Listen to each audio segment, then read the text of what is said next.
But today, let us be in no doubt, we are hearing the worst. And it's a very sobering day. I want to start with the people who matter most, the victims or survivors, as many prefer to be known.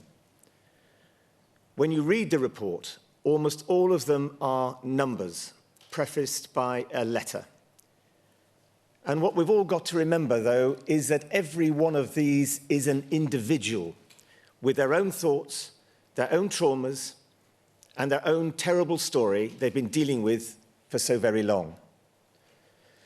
So to all the survivors of Savile and Hall, every one of you, on behalf of the BBC, I would like to say this.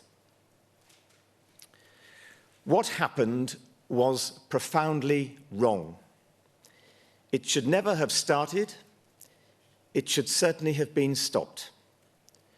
Whatever the circumstance and background to it, and clearly these reports explain this in some considerable detail, sexual abuse is sexual abuse. It can never be excused. A serial rapist and a predatory sexual abuser both hid in plain sight at the BBC for decades. It was a dark chapter in the history of the organisation, but a much darker one for all of you. The BBC failed you when it should have protected you. I am deeply sorry for the hurt caused to each and every one of you. And there was, if I may, one account that particularly stuck in my mind, one that hit me personally. One of the survivors was told, "Keep your mouth shut, he's a VIP." This hit me because it made it so very clear that we, the BBC, did that.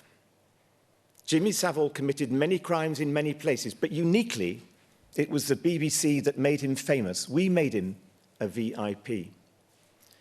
And what this terrible episode teaches us, among other things, is that fame is power, a very strong form of power.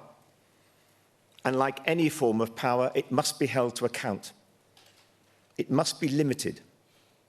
It must be scrutinized. And it wasn't.